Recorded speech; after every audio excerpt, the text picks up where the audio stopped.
Guys, welcome back to TechDose, and in this video we will look at construct the lexicographically largest valid sequence, which is from Leetcode number 1718. A good problem to solve after having solved this is the kth lexicographical string of all the happy strings of length n problem, which is from Leetcode number 1415.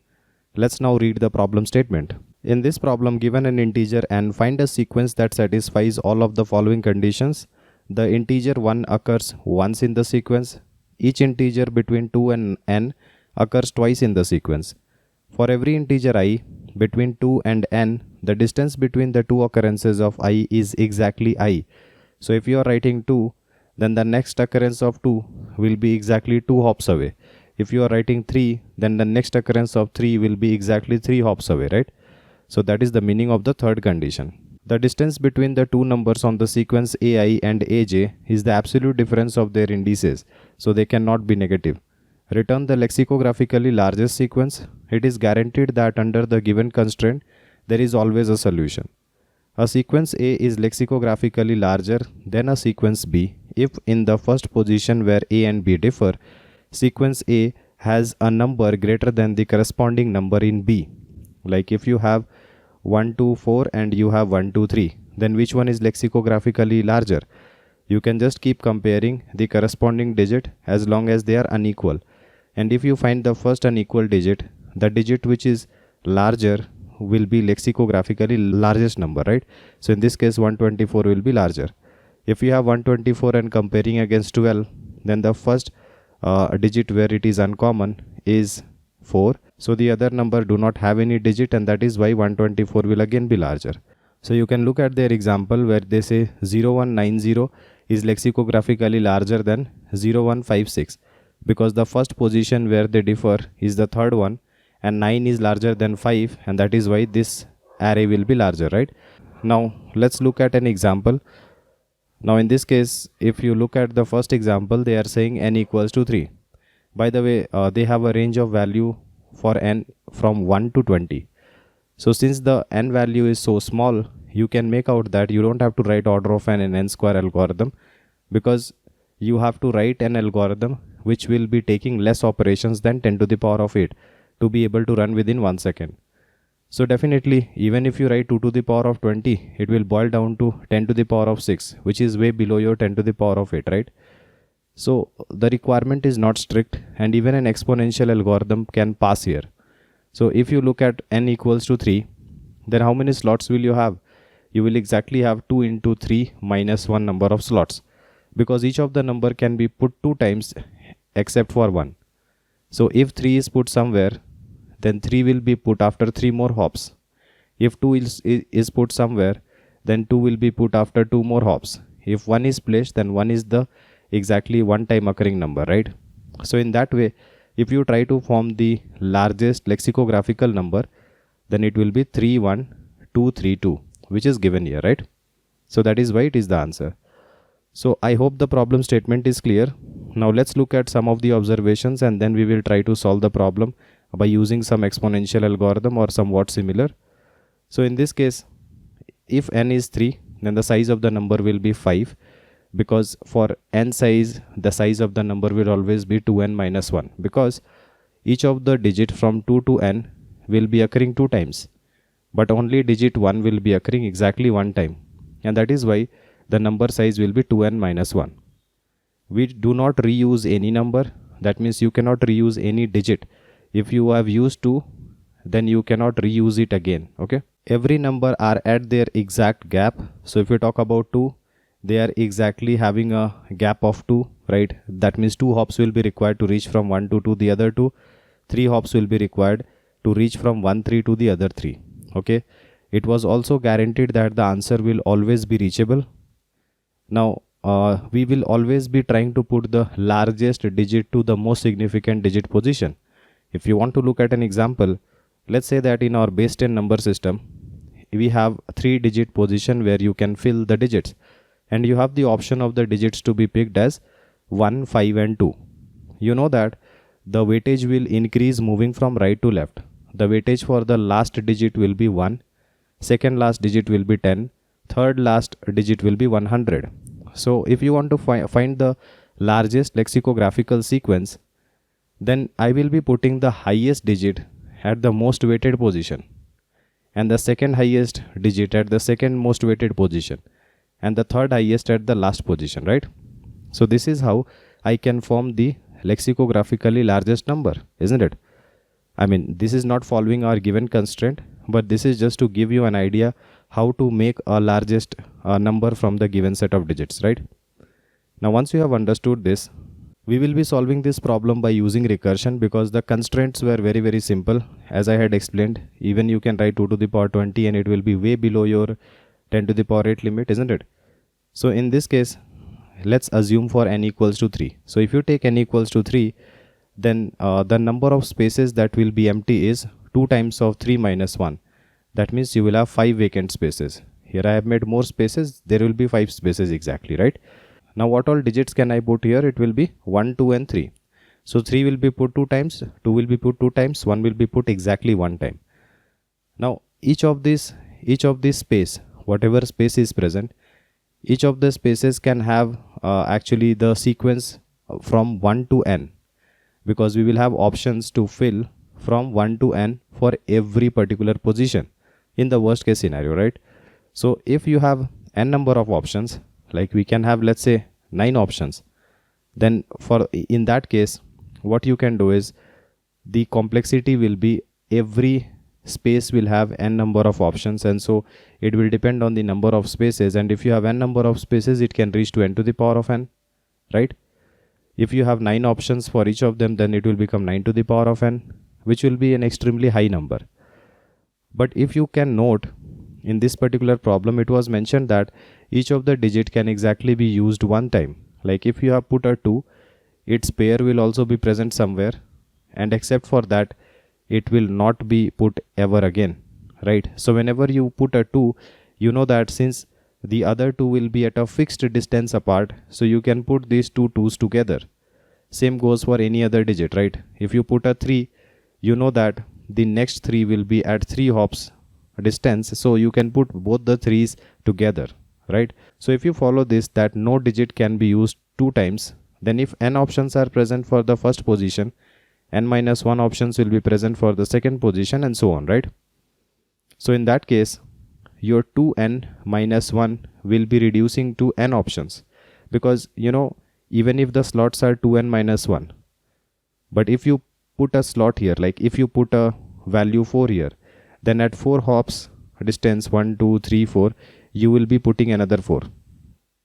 So that is why whenever you put an item, you actually put a pair of items, so except for the value 1. Therefore you are exactly filling n slots, and the first slot will be having n options, second slot will be having n minus 1 option, third slot will be having n minus 2 options. I am talking only about the empty slots, not about the filled slots, and so on. The last slot will only have 1 option.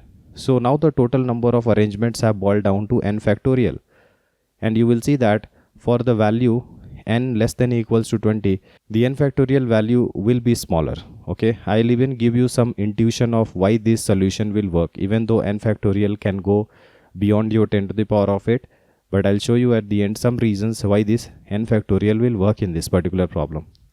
But let's now focus on solving the problem. Now once you have understood this entire thing, then I can simply make a recursion tree diagram for n slots, because we know that even though the number size will be 2n minus 1, but I will be having exactly n slots to be filled, right? So in this case, since n equals to 3, I will be making 3 choices. At the first empty slot, I will have choice of choosing 3 to 1. Now whatever choice I take, I will be definitely reaching to the second slot. So if I had picked a 3 at the second empty slot, let's say I have 2 options to pick 2 or 1. Now again, let's say if I have picked 2, then at the third empty slot I have just 1 option left, which is 1. Okay. Now if you follow this path, then you will be ending up with the choice of 3 to 1. Now if you look at this 3 to 1, how can you form this number exactly? So if you think about 5 empty slots, because the n value is 3, then if I move from left to right, then the first empty slot we have chosen 3. So if you have chosen 3 here, at 3 hops 1 2 3, I will be pushing another 3. Now if you look at this 2, it is the second empty slot, so this is the second empty slot. Can I put a 2 here? Yes, I can put a 2 here. But if you put a 2 here, you will check that at 2 hops there is already a 3, and so 2 cannot be written over 3. Otherwise it will not be valid. And that is why this choice sequence of 3 to 1 is invalid. And you could have actually cancelled out this recursion call at this particular point. So even though this recursion tree diagram looks full, but a lot of choices will be trimmed out because of the condition of equidistant numbers. Because if 3 is present at 3 hops distance, another 3 will be present. If 4 is present at 4 hops distance, another 4 will be present. Due to this equidistant requirement, you will find that this recursion tree diagram will be trimmed by a lot margin. Okay, so this here is invalid. Now if you look at this 3 1 2 choice, 3 1 2, is it even possible? So let's try out this 1 2 3 4 5. If you put a 3 here at the first empty slot, then a 3 will be put at the 3 hops distance. Yes, it is fine. Now if you go to the second position, if you put a 1, 1 should not be repeated according to the problem. If you put a 2 here, 2 will be put at 2 slots away, right? So you have made n number of choices and you are done. Now this becomes a candidate to be the largest lexicographical number. So in the worst case, you can try all the possible valid numbers and then find out the largest lexicographical number. That is one way to solve it. So what is the optimization that we have done in this recursion function? We have done trimming of the recursion calls where it will lead to invalid values, and so the recursion tree diagram will be very small. Okay, that is the first optimization. But the second optimization can be derived from our previous idea, like this one, where if you have an empty slot, let's say if you had empty slots, I was just talking about, let's say n equals to 3, and if you have 5 slots, 1 2 3 4 5, 2n minus 1, then if you try to put something here, what will be more optimal? If you have the choice of digits as 1 2 3 only, then what will be most optimal here? You know that this will be having the highest weightage and this will be having the least weightage here, right? So according to this idea, I will always want to put the highest digit at the highest weightage position. So that is kind of a greedy approach. So in this case as well, I will try to put the highest digit at the highest weight position. And if I do that, another digit will be present at equidistant slot. So 3 has been used. Now if I try to use something here, I will most probably be trying to use 2. But since 2 cannot be used because it will be colliding with the already put slot, so we can use 1 here. And later I can use a 2. So even though we are solving this problem by recursion, I can say that we are trying to greedily build the largest valid sequence. So in this case, we can call that we are doing greedy recursion, right? We are actually trying out every option from the largest number to the smallest number. And if you look at the problem, it will always guarantee, that there exists an answer. So it is written here, it is guaranteed that under the given constraint, there is always a solution. So since there is always a solution, the largest lexicographical number will be lying closer to the higher bound, not towards the lower bound, isn't it? So that is why, again, this is the second optimization due to which the recursion calls will be very, very less. The first optimization was trimming the invalid calls. The second optimization was greedy recursion, trying from the larger number towards the smaller number. Okay. So if you apply these two, then even though the upper bound of this complexity is n factorial, but still you will be able to solve this problem within 10 to the power 8 operations. And what will be the depth of recursion here? The depth of recursion is going to be order of 2n, because you have 2n slots. Even though you try or you don't try, you will have 2n size, but you can write it as order of n. So this is a problem where you first understood the time and space complexity even before solving the problem. Now let me show you a dry run for n value equals to 5, how the recursion would work. So in this case, I will be taking a result array and I will be taking a used array. The used is a Boolean array which will be telling us if we have actually used up a digit. So for every slot, what I will do is I will be running a loop from I equals to n to I greater than equals to 1 and minus minus I. So I'll be trying all these possible values of I by putting it there at this slot, and try to greedily see if I can put the largest digit possible at this slot. Okay. So whenever I want to put a value, I will be checking if it has been already used on the left hand side. If it has been used, then I cannot reuse again. Fine. So let's start at this index slot 0. So if you have n value equals to 5, you know that the number of slots will be 2 times of 5 minus 1, which is 9 slots. So result is having 0 to 8, which is 2n minus 1 size. Now in this case, the first slot we will be trying with the highest number, which is 5. So the iterator will start at 5. Can I place a 5 here? Yes, because the 5 has been unused, right? So we can just mark it as used. And if I place a 5 here, then at 5 hops away, 1, 2, 3, 4, 5, I will have to check if I can actually place this, because this should be empty as well, right? Index 5 should be empty. So this is also empty. So I have put 5 at both the slot and I have marked the used as true. And now I will move forward. Now at this particular point, I will again iterate from 5 to 1 and I will check. Can I put a 5 here? Well, you check in the used array. It is saying that it has been used, so you cannot put a 5. Can I put a 4 here? Because I am checking in the reverse order. Can I put a 4 here? 4 is unused, but you can only put 4 here if 4 slots away the slot is empty. You see that 4 slots away it is saying index 5 and that has been already filled. So 4 cannot be filled here. Okay, 4 cannot be filled here. Check out with 3. 3 has been unused and 3 can be filled here, because 3 slots away you will find that the slot is empty. So 3 can be filled here. So fill at both the slots. Okay, and mark it as true and move forward. So this is our position pointer.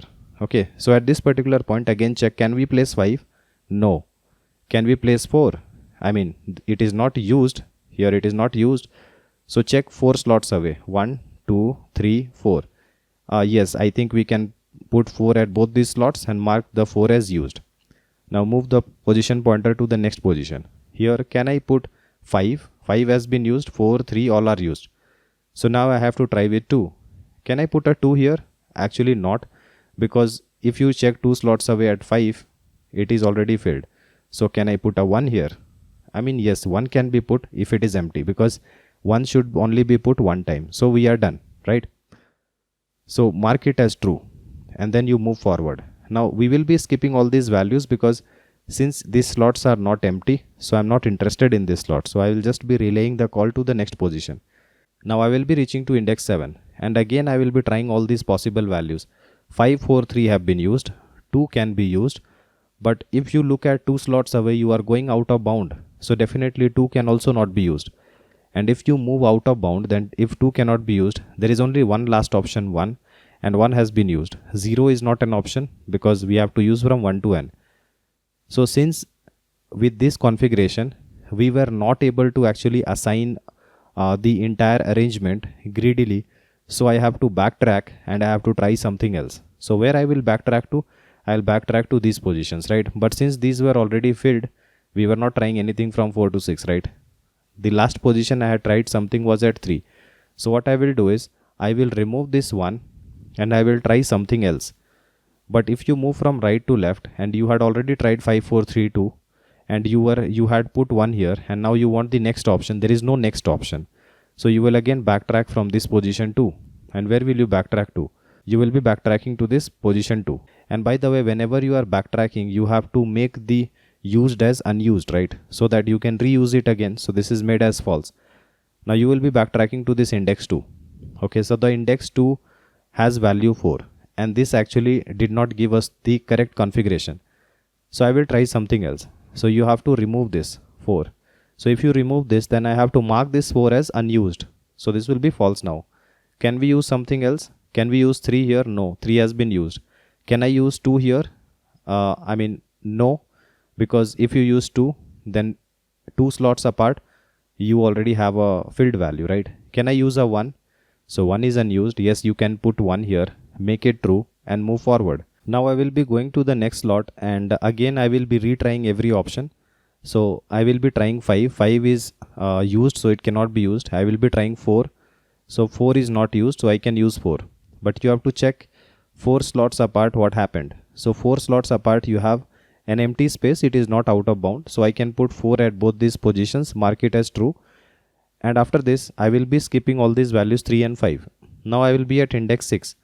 At index 6, I will again be trying all the values. 5, 4, 3 are all used. So 2 is not used. So can I place 2 here? I mean, look at 2 slots apart. So it is within the bound and it is unused. So you can place 2 at both these slots and this will be true. Now, after skipping all the items, we will be reaching out of bound, which is index 9. This is your index 2n minus 1.